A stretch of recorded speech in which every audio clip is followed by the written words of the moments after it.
Skuad PSM Makassar diprediksi melakukan penyegaran pada komposisi pemain di putaran kedua Liga 1 2022-2023. Berdasarkan kalender kompetisi Liga 1 2022-2023, bursa transfer paruh musim akan segera dibuka dan ini akan dimanfaatkan PSM Makassar mencari pemain baru.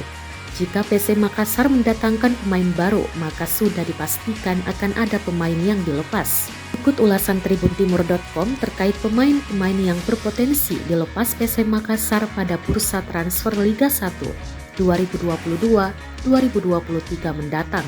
Diketahui PSM Makassar sudah melakoni 10 laga di Liga 1 2022-2023. Pelatih PSM Makassar, Bernardo Tavares, di setiap laga Liga 1 2022-2023 sudah mempunyai skema pemain yang dimainkan secara reguler atau starter. Walau demikian, dari 10 pertandingan di Liga 1 2022-2023, hanya 2 pemain yang selalu tampil full tanpa tergantikan.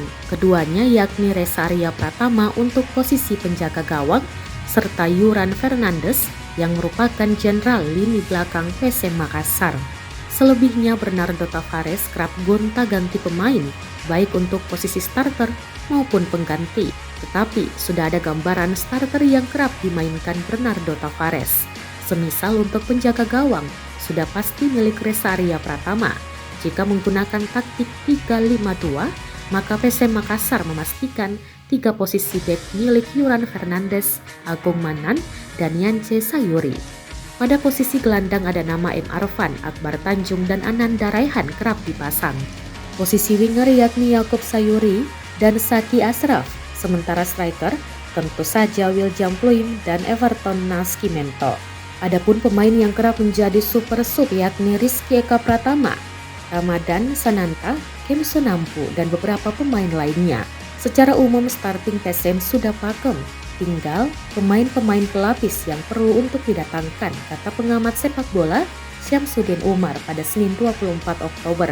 Dari sejumlah nama yang ada, beberapa pemain PSM Makassar jarang mendapatkan waktu bermain. Ada beberapa penyebab. Pertama, karena posisi bermainnya diisi sejumlah pemain yang cukup berkualitas hingga membuat persaingan cukup ketat. Ini terjadi untuk posisi bek. Selain nama-nama di atas yang menjadi andalan lini belakang, sebetulnya PSM Makassar masih memiliki bek-bek tangguh lainnya.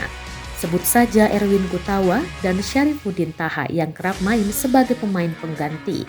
Tetapi ada pula pemain-pemain lain yang tak dimainkan sebab dinilai minim kontribusi. Semisal untuk posisi striker ada nama Donald Bisa, pemain naturalisasi Pantai Gading ini sulit menjawab keraguan. Donald Bisa baru dimainkan dalam 4 laga dan tak pernah starter. Sejauh ini Donald Bisa belum mencetak gol. Bahkan ia kalah bersaing dengan striker muda Ramadan Sananta. Saat Everton Nascimento dan William Pluim absen, Ramadan Sananta bisa tampil sebagai pengganti yang sepadan. Ramadan Sananta sudah mencetak 3 gol dari 7 pertandingan yang sudah dijalani. Ini artinya posisi Donald Bisa tentu tak aman dan berpotensi didepak pada bursa transfer mendatang. Selain Donald Bisa, pemain lainnya yang bisa dilepas yakni Abdul Rahman. Di backup cedera, Abdul Rahman belum sekalipun diturunkan bermain. Sebagai pemain senior yang sudah beberapa musim membela PSM Makassar, bukan menjadi jaminan Abdul Rahman akan dipertahankan. Untuk posisi penjaga gawang, pemain senior Rifki Mokodompit dan kawan-kawan perlu terus mengasah kemampuannya agar tak semakin tertinggal dari pemain muda Reza Arya Pratama.